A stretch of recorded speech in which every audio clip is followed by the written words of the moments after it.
Assalamualaikum warahmatullahi wabarakatuh. Di video kali ini saya akan mentutorialkan cara mengganti seal shock dan as-shock untuk motor Beat FI. Langsung saja kita proses pembongkaran. Kita lepas dulu bagian kaliper menggunakan kunci bintang T40, kemudian bracket selang rem menggunakan kunci 10, dan as roda kita lepas menggunakan kunci 19 dan kita tahan menggunakan kunci 14. Tinggal kita lepaskan semuanya, pasang lagi as rodanya seperti ini supaya kita lebih mudah saat proses pembongkaran bagian bottomnya. Kemudian sediakan wadah untuk penampung oli, kemudian sediakan kunci L6. Diusahakan kuncinya harus masuk ke bagian bautnya supaya tidak terjadi selek. Kalau misalkan gak masuk cuman sebagian, itu berarti ada kotoran tanah, jadi harus dibersihkan dulu untuk bautnya. Nah, setelah itu tinggal kita lepaskan seperti ini ya teman-teman, mudah sekali untuk proses pembongkarannya. Nah, dan olinya itu sudah tidak ada ya teman-teman, olinya tuh. Nah, kita lepaskan seperti ini karena ini sudah parah banget ya. Parah, udah lama nggak diservis, dibiarin saja jadinya seperti ini. Asnya juga baret-baret. Kemudian kita gunakan kunci 14 ring pas seperti ini, mau pakai ring juga boleh. Kita kendorkan dua buah bautnya. Nah, yang bawah kita cukup kendorkan saja, sedangkan yang atas kita lepaskan satu biji supaya tidak banyak yang kita bongkar. Sediakan obeng min, kita congkel, baru kita lepaskan asnya. Kemudian tinggal kita lepas bagian tutup debunya. Nah, bisa kita lihat sendiri di sini kotor banget ya, ini bekas debu-debu yang masuk ke bagian dalam. Kemudian tinggal kita lepas sepi penguncinya, kemudian tinggal kita lepas bagian seal shocknya. Nah, dan untuk seal shocknya ini sudah keras sekali ya teman-teman, jadi beberapa kali congkelan ini masih belum bisa terlepas, jadi berputar seperti ini ya supaya bisa terlepas. Nah, udah terlepas. Kemudian ada ring.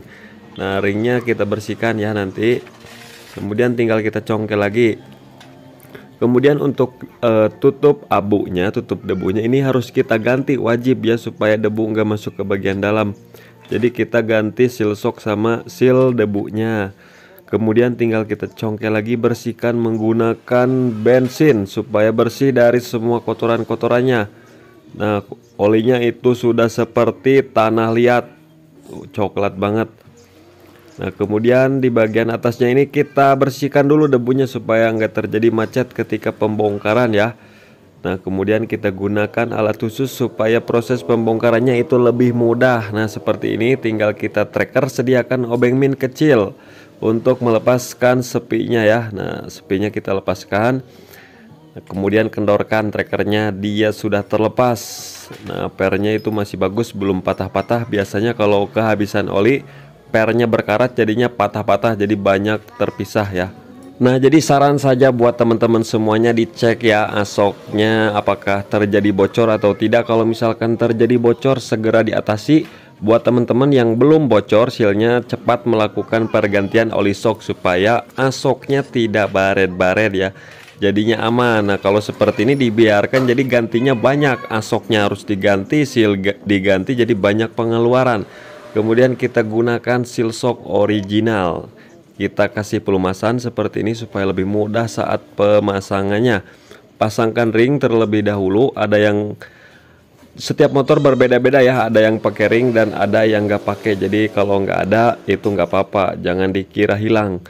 Kemudian tinggal kita masukkan sealnya, jangan sampai terbalik. Per yang besar di bagian bawah, per yang kecil di bagian atas. Kemudian kita pukul menggunakan alat khusus, bisa menggunakan seal bekasnya bisa ya, tapi harus dibersihkan dulu sealnya. Nah, di sini saya menggunakan alat khusus ya.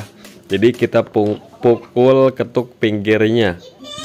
Nah, jangan sampai miring. Jadi harus diperhatikan, kalau miring luruskan ya. Jadi jangan dibiarkan supaya lurus.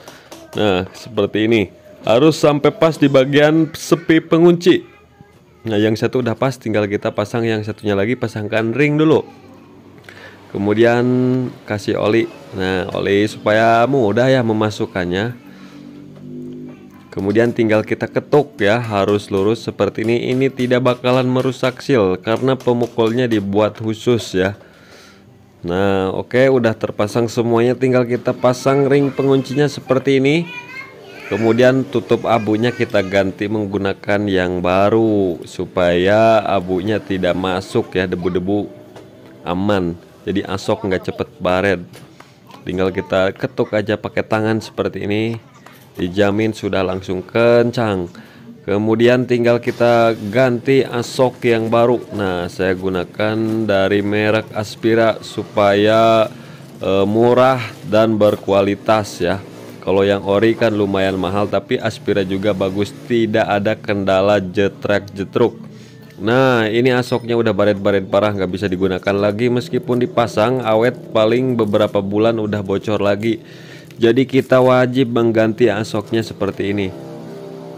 Kita lepas dulu semua plastik-plastiknya, kita lap sisa-sisa minyaknya ya.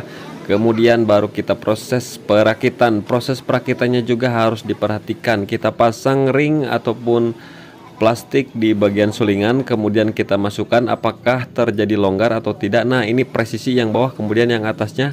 Nah, ini ada longgar ya. Jadi harus kita kasih ganjal supaya tidak terjadi longgar, supaya tidak ada bunyi ya, bunyi jedak-jeduk.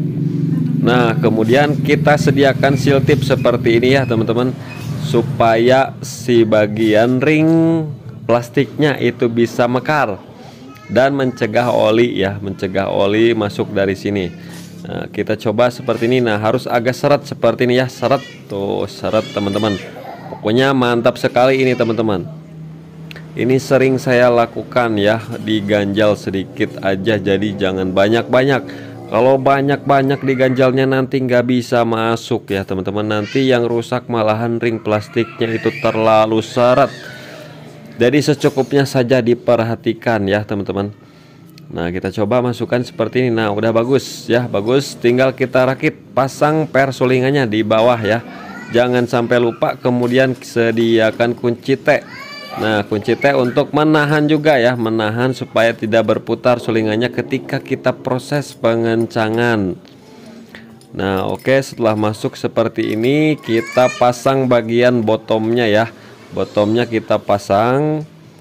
Kemudian diperhatikan ring tembaga ya, ring tembaganya ini kan ada ring tembaganya di bagian bottomnya, jadi nggak ikut sama bautnya.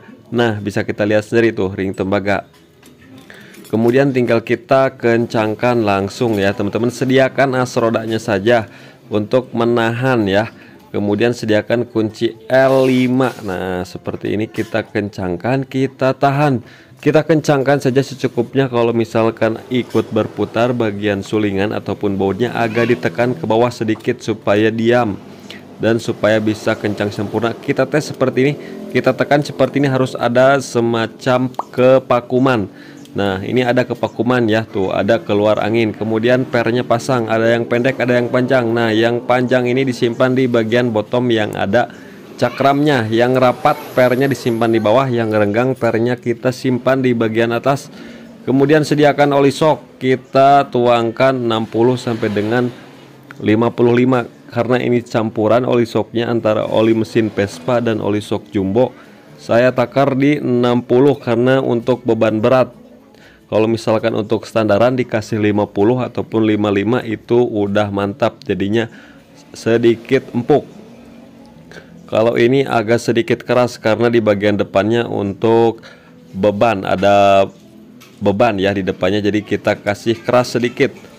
Nah, kemudian tinggal kita masukkan lagi tutupnya, kemudian spinnya kita kencangkan, kemudian tinggal kita tes ya. Nah, kita tekan seperti ini ya teman-teman. Nah, oke, jadi seperti itu untuk ukuran takaran 60 mili.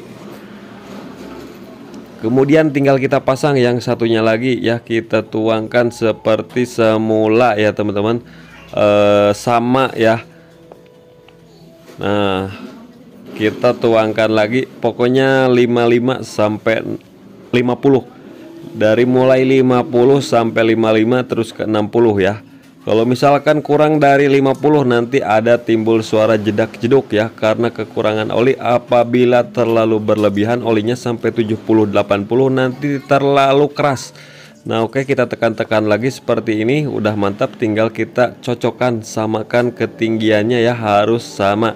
Nah, oke, ini pun sudah sama ya. Tinggal kita pasangkan lagi, tinggal kita congkel sedikit di bagian segitiganya menggunakan obeng min. Nah, seperti ini supaya pas. Kemudian tinggal kita paskan di bagian atas, jangan terlalu tinggi, jangan terlalu pendek, pas aja di bagian bautnya ya, standaran saja. Kemudian pasangkan bautnya, kita kencangkan secukupnya. Setelah terpasang dua-duanya, diperhatikan ketinggiannya harus seimbang, sinkron. Di bagian as roda pun tidak terjadi seret. Kalau misalkan seret berarti itu tinggi sebelah. Kalau loncat seperti ini berarti dijamin sudah rata. Tinggal kita pasang roda bosnya ya, bos. Kemudian rasio untuk speedometer kita pasang. Nah oke, setelah terpasang seperti ini tinggal kita sediakan mur 19. Tinggal kita kencangkan langsung seperti biasanya. Di bagian kaliper kita kencangkan, bracket selang rem kita kencangkan, kita putar, kemudian kita coba. Nah seperti ini, kita angkat seperti ini, tidak terjadi jedok-jedok ya. Oke, mudah-mudahan video ini jadi bermanfaat.